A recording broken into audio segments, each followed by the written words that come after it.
menurut Lizzy sendiri etis nggak sih atau bener nggak sih kalau misalnya kita seorang ibu mengambil manfaat dari si anaknya walaupun tanpa sengaja misalnya, etis apa tuh? Ada dampak psikologis terhadap si anak nggak? Oke, pertama yang perlu kita lihat adalah motivasinya mengupload foto. Kan awalnya semua tidak ada orang tua yang mau mengeksploitasi anaknya. Tapi biasanya dari awal suka, terus lama-lama banyak followernya, dapat endorsement, berlanjut begitu. Nah, jadi beda-bedanya tipis. Kalau kita lihat eksploitasi, artinya menaruh posisi anak di suatu media yang kita nggak bisa jamin atau filter keamanannya, itu juga bisa dianggap suatu perilaku eksploitasi. Nah itu gimana tuh kalau eksploitasi kan biasanya udah ada dampaknya ke si anak. Sementara si anak obvious, yang nyata. Oh, yang nyata. Nah, tapi kalau ini kita sebut artinya akan mengarah ke sana. Seperti tadi Kang Ronald juga katakan, pada saat kita mengupload foto, kita nggak pernah tahu apa ada dampak predator yang terjadi, ya, betul. seksual yang sedang menggunakan anak kita untuk kepentingan lain begitu. Itu bisa saja. Jadi awalnya mengupload itu it's okay and it's normal. Kita ada kebanggaan sendiri. Tapi kedewasaan orang tua itu bisa dilihat bagaimana dia mengupload media sosialnya. Jadi awalnya suka, lama-lama jadi obsesinya justru dari si anaknya ya, dari anaknya, orang tuanya ya. Iya, apalagi misalnya yang likes banyak, komen yang bagus-bagus banyak, kan semakin kita makin bangga, makin pengen anak kita di-upload gitu-gitulah pokoknya. Nah tapi kalau sudah obsesi akan ada fungsi lain yang terbengkalai. Contohnya, saking seringnya foto, "Dek, foto dong, malam ini foto." Tapi kalau anaknya lagi nyium, "Enggak dong, foto, senyum dong," dipaksa anaknya. Atau misalnya mamanya yang harusnya mandiin anak, tapi karena asik nih ngomentarin postingan-postingan atau endorsement yang lain gitu, malah anaknya malah mandi sendiri ya kan, nggak diurus. Nah, obsesi ngedit foto kan? Oh iya. Lebih baik gunakan waktu Anda untuk bersama dengan si anak tersebut ya. Benar kan, Denny? Iya. Jadi bukan mengeksploitasi anak. Saya malah kalau ngedit foto berdua sama anak saya. Bagus atau enggaknya? Bagus atau enggak? Ini lucu nggak sih? Karena gini sih Pak, segala sesuatu itu memang seperti pisau bermata dua. Kalau memang kita sebagai orang tua, nah paling bahaya adalah kalau ternyata kita sudah mulai menggunakan si anak ini akhirnya menjadi sumber pemasukan. Iya, itu. Nah itu kan yang bahaya. Kalau ini kan saya nggak jadi sumber pemasukan, anak saya dikasih barang-barangnya saya pakai sekali, habis itu saya jual. Itu namanya bukan sumber pemasukan. Tapi kan saya nggak dikasih pemaksaan. Saya nggak dikasih uang langsung Pak. Iya. Saya dikasih barangnya habis saya foto, saya jual. Iya. Beda kan? Beda. Iya. Beda. Di foto itu dijual lagi, misalnya bisa barang apa saja, ya kan? Bisa. Ya misalnya saya di endorse, misalnya anak saya di endorse mobil, terus ternyata mobilnya saya cuma pakai sekali, habis itu saya jual, kan lumayan, dapetnya gratis, tapi kemudian kita bisa uangkan. Pak Jarwo nggak dijual-jual mobilnya di endorse? Loh, mobil apa? Mobil jenazah.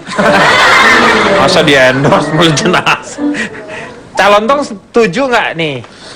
Sebentar, saya perkenalkan diri dulu. Ya, silakan. Saya disangka orang duda Diri ternyata Tadi kan perkenalkan diri loh. Enggak, soalnya dari Bapak sendiri ngomong memperkenalkan diri. Saya akan memperkenalkan saya, Pak. Saya memperkenalkan siapa saya. Ya, boleh. Tanpa berdiri. Disangka orang duda ternyata ganteng. Disingkat? Diorderkan. Oke. Hal ini yang dibicarakan oleh panelis ini pernah hampir menimpa saya.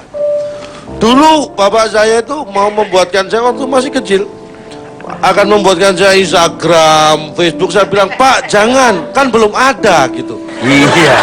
Iya kan zaman untung dulu. saya larang. Coba kalau kan saya sudah dibikinkan itu sama bapak ibu saya.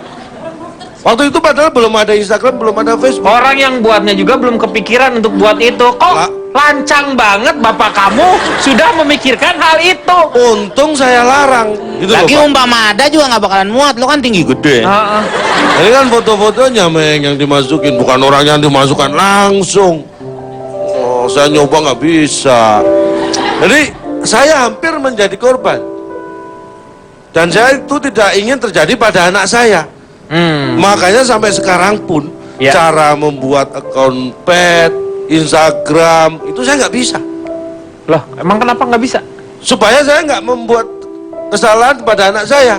Loh, bukan berarti Anda tidak harus nggak tahu, jadi menutup diri. Loh, tidak tahu tidak bisa kan bukan berarti tidak bisa minta tolong orang. Iya bisa, Bikin. iya. Oh, dibuatkan. Iya. Terus Ada malah saya punya temen tanpa saya minta tolong dia buat untuk dia sendiri sih. Loh, iya nggak usah.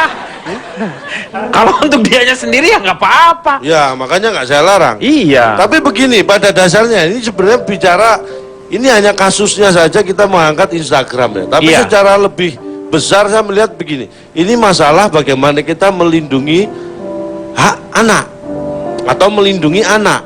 Karena dalam undang-undang itu kita harus bicara sesuatu secara jelas. Ada undang-undang perlindungan anak itu ya.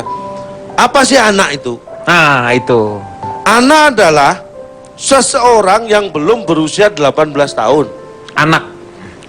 Termasuk anak yang masih di dalam kandungan. Itu disebut anak di dalam bahasa undang-undang kita. 4 bulan berarti ya. 4 bulan dalam kandungan udah jadi anak tuh ya. Ah, bingung kan lu? Ah, bingung. Maksudnya setelah dihembuskan. Maksudnya dia orang itu anak. Anak, anak sudah itu, anak. Pak. Yang Tapi penting kan bukan di luar Pak, di dalam kandungan mau berapapun ya anak itu Pak. Tapi orang jarang Pak nanya umpamanya hamil. Udah berapa anak? Biasanya nanya udah berapa bulan? Iya, Gitu berapa biasanya. bulan? Karena, Oh, berapa?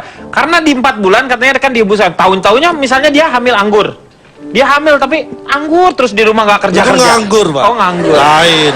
Bapak ini bercanda lucu loh. Terus saya lanjutkan Pak, lebih jauh lagi. Perlindungan anak itu apa? Nah, supaya kita jelas nanti ngomongnya terarah gitu. Iya. Nggak asal saya nggak setuju atau Ya setuju. betul, tapi nggak punya dasarnya. Nah, kalau Dasar saya, saya tadi kuat, Anda tuh jangan sewenang-wenang sama saya ya. Saya Loh. bicara juga punya alasan Pak, kuat. mohon maaf, saya harus menang-menang sama siapa lagi kalau bukan Bapak di sini. Iya benar, Pak. Pak, Bapak jago. itu paling enak untuk dibuat sewenang-wenang. Bapak duduknya yang diomongin anak bukan kayak kakek, duduk. Nah, Dong. Ya, tapi saya punya tanggung jawab moral juga terhadap anak. jadi perlindungan anak itu adalah segala kegiatan untuk menjamin dan melindungi anak dan hak-haknya. Bukan hanya secara fisik, tapi juga hak-haknya. dari si anak. Agar dapat hidup, tumbuh, berkembang, dan berpartisipasi secara optimal sesuai dengan harkat dan martabat kemanusiaan serta mendapatkan perlindungan dari kekerasan dan diskriminasi. Ya, Ini undang-undang atau PBB nih? undang-undang Pak. Hah? Undang-undang perlindungan anak. Kok saya nggak diundang waktu pas di...